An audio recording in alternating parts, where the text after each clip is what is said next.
आज 3 अगस्त की बिहार बुलेटिन में स्वागत है आपका दोस्तों। आज हो चुका है 3 अगस्त, तो आज की बिहार की टॉप 10 खबर लेकर आए हैं आपके लिए, टॉप 10 खबर आज की दिन भर की। तो ऐसे में अगर आप भी बिहार न्यूज से इंटरेस्ट रखते हैं तो आप हमारे साथ बने रहें। खबर शुरू करने से पहले आपके लिए एक जरूरी सूचना है कि केडीबी लाइव का ऐप आ चुका है। आप केडीबी लाइव ऐप के माध्यम से पूरे बिहार की खबरों को देख सकते हैं। केडीबी लाइव ऐप में बिहार की किसी भी खबर को 1 मिनट से भी कम समय में दिया जाता है। आप केडीबी लाइव ऐप के माध्यम से बिहार के किसी भी खबर को 1 मिनट से भी कम समय में देख सकते हैं, जिससे आपकी समय की बचत होती है। इस ऐप को इंस्टॉल करने के लिए प्ले स्टोर में जाइए, सर्च कीजिए केडीबी लाइव, आ जाएगा, उसको इंस्टॉल कीजिए और पूरे बिहार की खबरों को देखिए। तो चलिए चलते हैं खबरों की ओर। दोस्तों, बिहार के मुख्यमंत्री नीतीश कुमार ने अपना उत्तराधिकारी चुन लिया है। जी हाँ, सियासी गलियारों में भी इसको लेकर के काफी चर्चा है। जैसे कि आपको पता है कि नीतीश कुमार अब बूढ़ा हो गए हैं, यानी कि बुजुर्ग हो गए हैं। अब नीतीश कुमार अपना रिटायरमेंट की सोच रहे हैं, यानी कि राजनीति से हुए रिटायरमेंट लेने की सोच रहे हैं। जाहिर सी बात है कि जदयू के अध्यक्ष नीतीश कुमार है, और नीतीश कुमार अगर राजनीति से रिटायर हो जाते हैं तो जदयू का तो अस्तित्व रहेगा ना। जदयू का अस्तित्व बचाए रखने के लिए उसका कोई ना कोई उत्तराधिकारी तो होगा ही। अब इसको लेकर के नीतीश कुमार बहुत पहले से ही ढूंढ रहे थे कि आखिर किसको उत्तराधिकारी बनाया जाए। अब नीतीश कुमार ने ये उत्तराधिकारी ढूंढ लिया है, और ये है आईएएस की नौकरी छोड़ करके जेडीयू में शामिल हुए मनीष कुमार वर्मा। जी हाँ, मनीष कुमार वर्मा को नीतीश कुमार का भावी उत्तराधिकारी माना जा रहा है।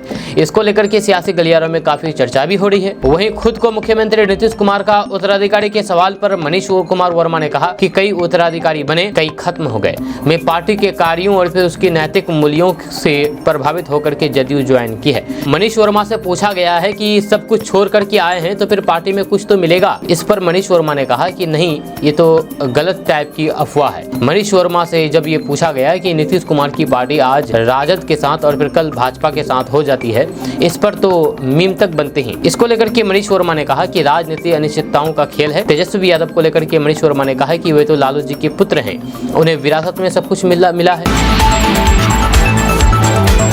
दोस्तों, महंगे रिचार्ज से परेशान हो चुके लोगों के लिए खुशखबरी है कि अब बहुत जल्द रिचार्ज की कीमतों में भारी गिरावट देखने को मिल सकती है। मिलेगी या नहीं मिलेगी, इसको लेकर के असमंजस है, लेकिन उम्मीद जताई जा रही है कि मिल सकती है। इसके लिए दूरसंचार नियामक ने एक कंसल्टेशन पेपर जारी करते हुए सभी स्टेट होल्डर से विचार मांगे हैं। यदि कंसल्टेशन पेपर की सभी बातें मान ली जाती है तो फिर आने वाले समय में मोबाइल उपभोक्ताओं को सस्ते रिचार्ज प्लान का तोहफा मिल सकता है। आपको बता दूं कि 3 जुलाई को जियो ने अपने प्रीपेड टैरिफ प्लान्स को बढ़ा करके 20 से 25% तक महंगा कर दिया था, जिसके बाद एयरटेल और फिर वोडाफोन आइडिया ने भी अपने टैरिफ प्लान की कीमतों में जियो के बराबर ही बदलाव किया, जिसे आम उपभोक्ताओं पर महंगाई का एक और प्रहार किया है, जिसके बाद रिचार्ज प्लान सस्ते होने की उम्मीद है। ट्राई के अनुसार देश के करोड़ों मोबाइल उपभोक्ताओं के लिए ये खुशखबरी है कि रिचार्ज प्लान जल्द सस्ते होंगे, लेकिन आपको बता दें कि ये केवल कॉलिंग और एसएमएस वाले प्लान को लेकर ही राय मांगी गई है।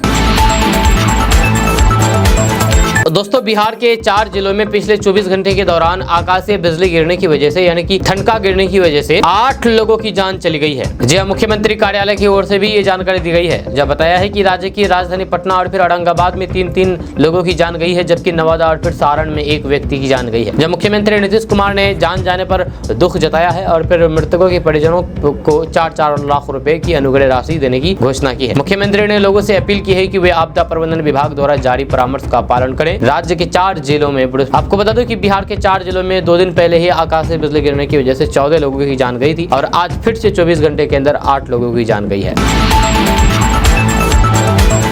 दोस्तों, बिहार में बनाए गए आरक्षण को 9वीं अनुसूची में डालने की मांग लगातार पूर्व उप मुख्यमंत्री तेजस्वी यादव कर रहे हैं। आपको बता दो कि तेजस्वी यादव ने जब प्रेस कॉन्फ्रेंस की कल, तो उन्होंने इसे लेकर के दोहराया है। इस पर बीजेपी कोटे के मंत्री जनक राम ने बड़ा बयान दिया है। जनक राम से पूछा गया है कि क्या केंद्र सरकार बिहार में बनाए गए आरक्षण को संविधान की 9वीं अनुसूची में शामिल डालेगी। इस पर उन्होंने कहा है कि पीएम मोदी, सीएम नीतीश कुमार बिहार के गरीबों के हित में जो भी निर्णय की जरूरत होगी वे लेंगे। जब मंत्री जनक राम ने कहा है कि बिहार में बनाए गए आरक्षण के कोटे को संविधान की 9वीं अनुसूची में डालने की मांग करके तेजस्वी यादव जनता को गुमराह कर रहे हैं, अपनी सियासी रोटी सेक रहे हैं, आरक्षण पर घड़ियाली आंसू बहा रहे हैं, सड़क पर उतर करके आंदोलन करने और फिर 5 अगस्त को सुप्रीम कोर्ट में याचिका डालने की बात कह रहे हैं। तेजस्वी यादव बताएं कि आज तक कितने मुद्दों को लेकर के सड़क पर उतरे हैं। विधानसभा के मानसून सत्र में एक दिन भी वे सदन में नहीं आए, या जनता से उनको मतलब नहीं है। जनक राम ने कहा कि बिहार में जातीय जनगणना नीतीश कुमार ने कराई थी, महागठबंधन सरकार में तो बीजेपी की भी सहमति थी। जब बिहार में 15 साल आरजेडी की सरकार थी, 10 साल यूपी की सरकार थी, क्यों नहीं उस समय जातिगत जनगणना हुई? क्यों लालू यादव संविधान की 9वीं अनुसूची में डलवा दिए? क्यों लालू यादव संविधान की 9वीं अनुसूची में नहीं डलवा पाए?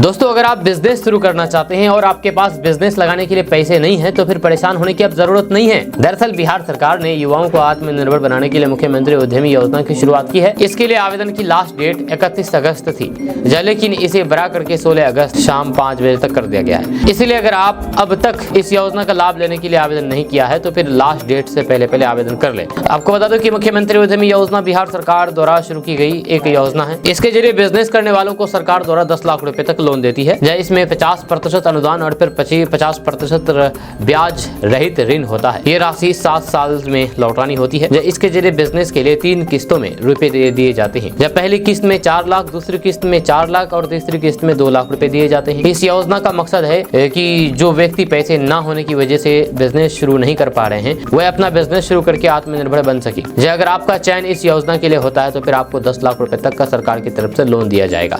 इस योजना की शुरुआत बिहार के मुख्यमंत्री नीतीश कुमार ने 2016 में की थी। आपको बता दूं कि अगर आप इस योजना के लिए आवेदन करना चाहते हैं तो फिर 16 अगस्त 2024 को शाम 5 बजे से पहले रजिस्ट्रेशन कर दें। जब पहले इस योजना के आवेदन की लास्ट डेट 31 जुलाई 2024 थी। आवेदन करने के लिए आपको विभाग की वेबसाइट www.udyami.bihar.gov.in पर जाना होगा। इस योजना का लाभ लेने के लिए सिर्फ बिहार के मूल निवासी ही अप्लाई कर सकते हैं। अब सवाल है कि आखिर इस योजना में आवेदन करने के लिए डॉक्यूमेंट्स क्या लगेंगे? तो आपको बता दूं कि इस योजना में आवेदन करने के लिए आपको अस्थायी निवास प्रमाण पत्र, मैट्रिक प्रमाण पत्र, जन्म प्रमाण पत्र, आधार कार्ड, आवासीय प्रमाण पत्र, जाति प्रमाण पत्र, pan card, bank statement, cancel cheque, passbook, हस्ताक्षर फोटो और अगर आप दिव्यांग है तो फिर दिव्यांग प्रमाण पत्र लगेगा।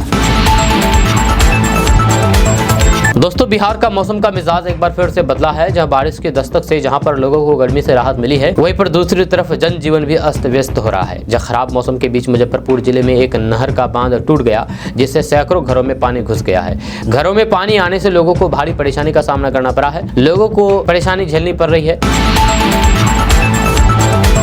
दोस्तों, लोकसभा में विपक्ष के नेता राहुल गांधी ने बड़ा दावा किया है कि संसद में उनके चक्रव्यूह भाषण के बाद ईडी द्वारा उनके खिलाफ छापेमारी की योजना बनाई जा रही है। जहां राहुल गांधी ने कहा है कि वे खुली बाहों के साथ ईडी अधिकारियों का इंतजार कर रहे हैं, स्वागत कर रहे हैं। जहां सोशल मीडिया प्लेटफॉर्म एक्स पर एक पोस्ट में राहुल गांधी ने लिखा है कि जाहिर है 2 में से एक को मेरा चक्रव्यूह वाला भाषण अच्छा नहीं लगा। ईडी के अंदरूनी सूत्रों ने मुझे बताया है कि छापेमारी की तैयारी हो रही है। मैं ईडी का खुली बाहों में इंतजार कर रहा हूँ। चाय और बिस्किट मेरी तरफ से। इतना ही नहीं, राहुल गांधी ने अपने इस पोस्ट में ईडी के अधिकारियों को एक्स हैंडल को टैग भी किया है। दरअसल लोकसभा में नेता प्रतिपक्ष राहुल गांधी ने केंद्र सरकार पर भारत को अभिमन्यु की तरह चक्रव्यूह में फंसाने का आरोप लगाया था और कहा था कि विपक्षी गठबंधन यानी कि इंडिया इस चक्रव्यूह को तोड़ेगा।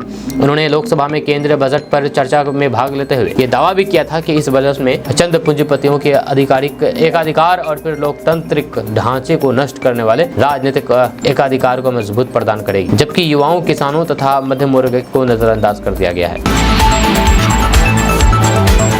दोस्तों, बिहार में जमीन से संबंधित सभी तरीके की समस्याओं को दूर करने के लिए दूसरे चरण का जमीन सर्वे शुरू कर दिया गया है। इसको लेकर के कई जिलों में कैंप लगाने का काम भी चालू कर दिया गया है और लोगों को इसकी जानकारी भी दी जा रही है। खबर के अनुसार पटना जिले के सभी 1395 राजस्व गाँव की 3005 वर्ग किलोमीटर जमीन का अलग अलग खतियान बनेगा। ये खतियान जीवित रैयत के नाम से बनाया जाएगा। साथ ही साथ जमीन के सभी दस्तावेजों को डिजिटल रूप दिया जाएगा। आपको बता दें कि बिहार में अभी जमीन के खतियान ऐसे व्यक्ति के नाम है जो कि जीवित नहीं है, लेकिन सर्वे के माध्यम से अब खतियान को जीवित रैयत के नाम से किया जाएगा और जमीन की खरीद बिक्री के दौरान जमीन का खतियान भी अपडेट होता रहेगा। दरअसल जमीन सर्वे के दौरान सर्वे टीम स्थल पर जाकर के जमीन की नापी करेगी, साथ ही साथ लोगों को दखल, कब्जा और फिर वैध दस्तावेजों की जांच करेगी।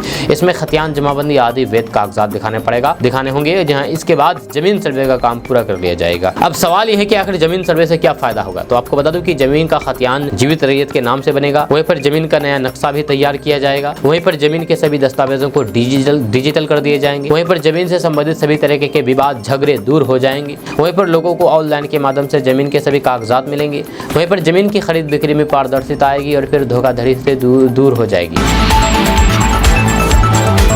दोस्तों, बिहार के मोतिहारी के हुसैन बाजार स्थित डाकघर में पटना से आई सीबीआई टीम ने छापेमारी करके ग्राहक से 11,500 रुपए रिश्वत लेते हुए पोस्ट मास्टर को रिश्वत के पैसे के साथ रंगे हाथ गिरफ्तार कर लिया है। पकड़ा गया पोस्ट मास्टर इंद्रजीत बैठा है। आपको बता दें कि पोस्ट मास्टर ने स्थानीय हुसैनगंज गाँव के रहने वाले ग्राहक प्रिंस कुमार के फिक्स रुपए के भुगतान यानी कि रिलीज करने के लिए खाताधारी से पहले 60,000 रुपए की रिश्वत मांगी थी, जिसके बाद अंत में 14,000 रुपए पैसा रिलीज करने की बात फाइनल हुआ। ग्राहक प्रिंस ने पोस्ट मास्टर को 2500 रुपए पहले दिया था, या वहीं पर पैसा भुगतान होने के बाद बाकी का पैसा देने की बात कही गई थी, लेकिन पोस्ट मास्टर ने भुगतान के दिन फिक्स डिपॉजिट राशि का मात्र आधा अमाउंट ग्राहक के पोस्ट ऑफिस के सेविंग अकाउंट में भुगतान कर दिया, वहीं आधे राशि को पासबुक में रोक दिया। जब पोस्ट मास्टर पहले अपने रिश्वत वाला पैसा देने की बात कहकर के ग्राहक को फिर से परेशान करने लगा। इस पर ग्राहक ने सीबीआई पटना से अपनी शिकायत दर्ज कराई। सीबीआई के अधिकारी को शिकायत मिलते ही अगले दिन अपनी पूरी टीम के साथ हुसैनी पोस्ट ऑफिस पहुंचे और फिर शिकायत के सत्यापन के लिए अपना कार्य शुरू कर दिया। टीम ने ग्राहक के भेष में डाकघर में जाकर के पोस्ट मास्टर एवं खाता धारक की बातों को रिकॉर्ड करके आवेदन का सत्यापन किया।